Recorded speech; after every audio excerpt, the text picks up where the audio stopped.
A very brief update.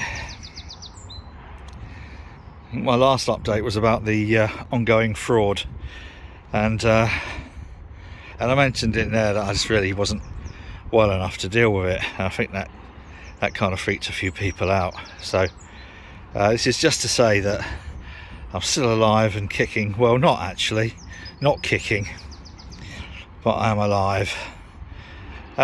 So what happened? What was come on, Mr. Limp-a-Lot, you're worse than me. You're getting old too, darling. I know, I'm not a fan of getting old. So Marley and I share one thing in common. We're both living with deteriorating arthritis, and as you can see, he's not as bouncy as he used to be, and I'm not going to film because he's about to go and have a shit.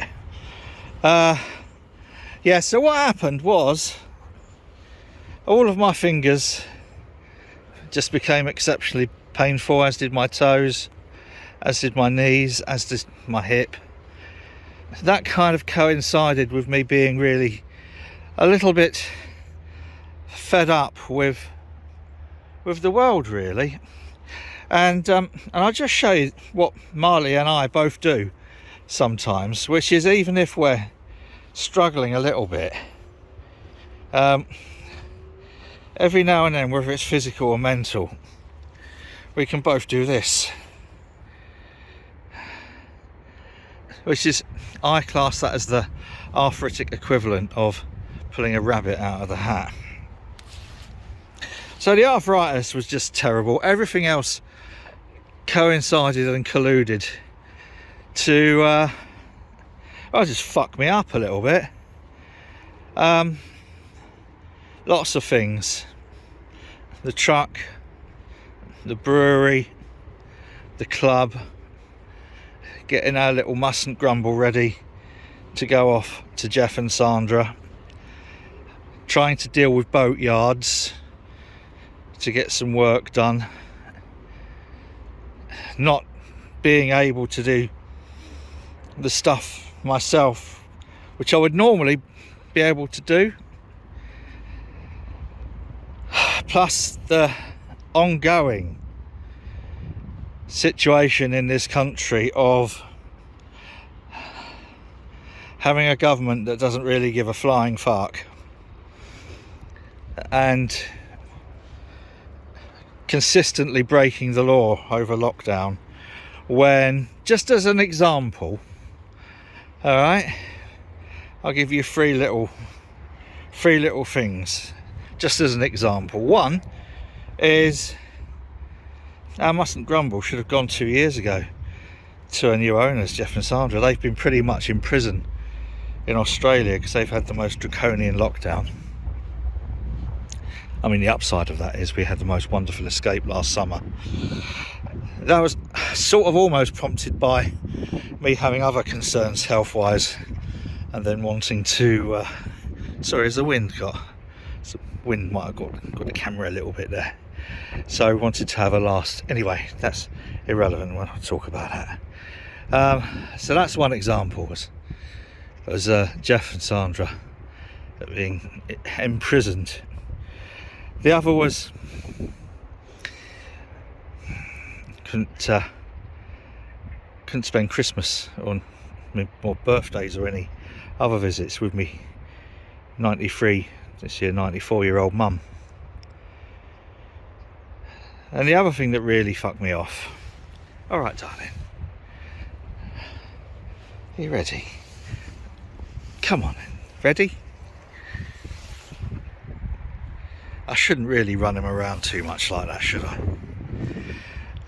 The other thing that really pissed me off was I've gone 2 years without running any patient support groups, 2 years without doing anything in the boathouse, and as I think I posted in one of the previous videos, for a lot of people, those little support groups were, I don't like to, it seems strange using the term lifeline for terminally ill patients. but they really were such a vital part of their palliative care support structure, mainly because of their irreverence, I think, and gallows humour. But we couldn't run those because of COVID. And then we've got a government that seems to be having Friday drinks parties, birthday parties, leaving parties, office quizzes, garden parties, birthday parties with cake and wine, all work events, obviously. Well, I'm sure. Just ask the checkout operator in Tesco's, who've been exposed to all sorts of potential infections over the last couple of years, how many of them have cheese and wine at the till. And I think the whole thing, everything kind of like colluded. My inability to do things, and it still is. It's still, for me, it still is an issue. My inability to do things at the moment. I've taken, and this is, it's probably, my GP, my doctor knows what I'm like anyway. But to get out today, I've taken 4 codeine phosphates, which, and all right, okay, it's not like shooting up a couple of vials of diamorphine, but for me, it's still quite a lot just to get out. And I know sometimes I'm probably doing more damage, as I probably am to you, aren't I, darling? Because you should be resting up a little bit more than charging around. But in my defence, this is the first time I've actually been out in a week. I couldn't just literally drag my fat arse out. And that thing about becoming a recluse is, that does worry me. That there's the physical and then there's the mental, and I think it's important not to look at those in isolation. The two, I think, collude together sometimes. I feel really rough. I feel like my little hobbit feet aren't going to carry me anywhere. My fingers won't do things. What was I doing? I was weighing out some calcium chloride. That was all. In a water profile. Those who know a little bit about brewing will sort of know what I'm talking about. And I couldn't really grip the teaspoon properly. So little things like that. The physical then affects the mental, and I think I've known for a while I'm close to burnout, because I ended up being dragged onto a lot of these various discussion lists, mailing lists, advisory groups, and none of them did me any good. But and a lot of the Tory, as I've mentioned before, I think a lot of the Tory forelock tuggers really didn't like this directness that I can sometimes have, especially when people are talking shit. They don't like being told that they're talking shit. And I actually did mention about all of these various gatherings, which were probably counter to the guidelines. I mentioned that a year and a half ago, because there were still kind of like work jollies going on, restaurant meals, and we knew several kind of restaurant gatherings paid for by pharmaceutical companies, which were classed as work events, so people could go to them. And it's fairly well known that doctors and medics and whatever do dine very well thanks to the pharmaceutical industry, and that kind of like just tended to carry on.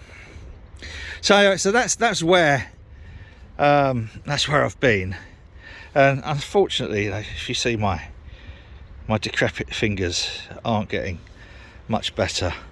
Can't show you the other hand because it's holding camera. Yeah, look. And I think that burnout just really hit me. Slam. The whole ongoing fraud thing is another. That's another thing altogether. That really does worry me, because I don't know what to do. And some people say, well, there's nothing you can do.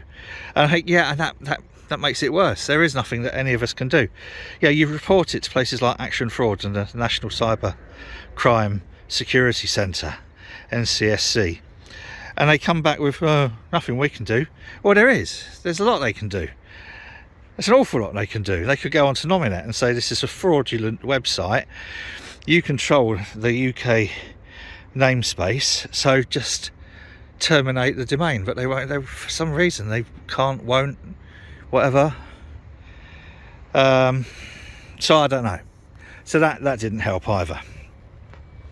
And I'm going to stop now, and then I'm going to do a quick edit, and I'm going to give you 5 minutes of something slightly more positive. But I need to have a little rest first, because even though I've taken all those codeine, I need to have a little rest and recoup and enjoy this sort of like little bit of sunshine, which I wasn't expecting. It's pissing down with rain when I was getting ready to come out. It's weird, isn't it?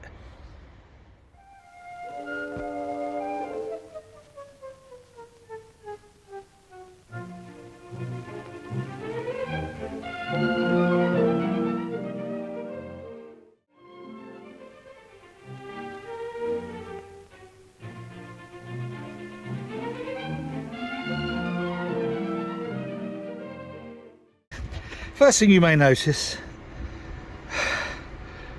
God, yeah, I tell you what, that little walk around the park has done me in.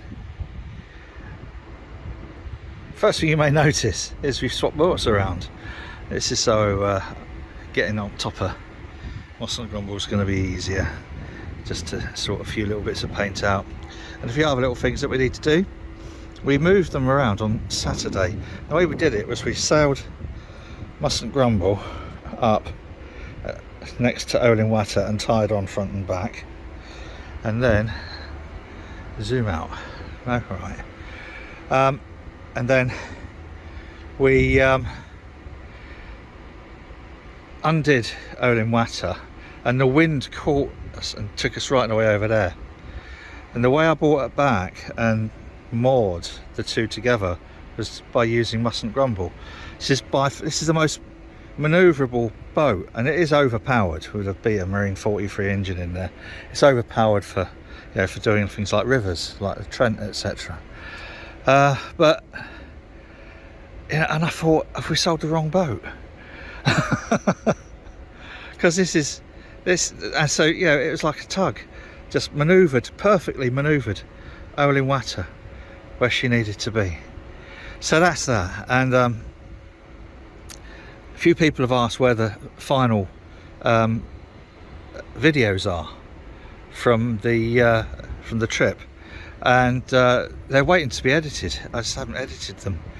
What I might do during the evenings this week is, I think there's about another 10 need to go. I think the last one was when we arrived in Leeds. So we got from Leeds, then we went up to Hebden Bridge and then back, and then via Doncaster home. So I'll probably stick them all up together, get them done and dusted and out of the way. I'll put a link below, if I remember, to the playlist. So what else is there? Well, there's these for a start. We have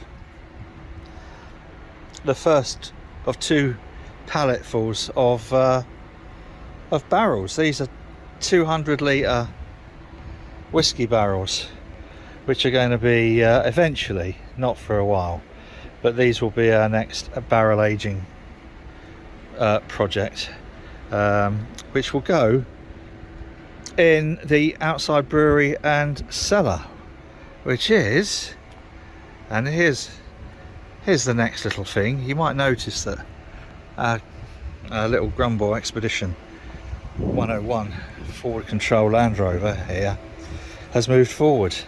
Where I'm stood now will be the cellar, only small, only needs to be, come out to here, and then here will be the microbrewery coming out to, where's the thing over there? Here, where this front wheel is, out to where this line in the concrete is, down to here. So yeah, and there was 6.5-7 years worth of shite underneath here that needed clearing out. and a fair bit of dust and shite inside. But this is the old girl here. It's almost as if we've just got out of her. So yeah, there's a shower which is under here. This lifts up, shower pulls out and goes up onto here, and then this folds around to the outside, so you've got an outside shower, which is fine if you're, you know, if you're in the middle of nowhere. Who cares? 2 burner cooker, grill under. There's a couple of grill pans in there. I didn't realise there's still a couple of grill pans in there. Angle fridge. I love these fridges. We got a small one in Mustn't Grumble. These steps fold up, obviously, to the back. Oh gosh! Oh, I don't know. I feel old. Yeah, so a bit dusty, but here she is. A little 101 Expedition. The cool box there is going out. This is the coving for the aircon thing in the front there. Big Kirsten Cooljet 101. It's a freezer unit, which you need when you sat on top of that engine, believe me. So there we go. So that's where we're at the moment. For anyone who may have been worried, only a short video just to say that I hope the stabilisation's working on this camera, because I'm limping like a, yeah, not a day to go limp. It's Valentine's Day, so whatever you're doing, boys and girls, on this Valentine's Day, do it safely. Cheers. All right, a last quick look at the barrels.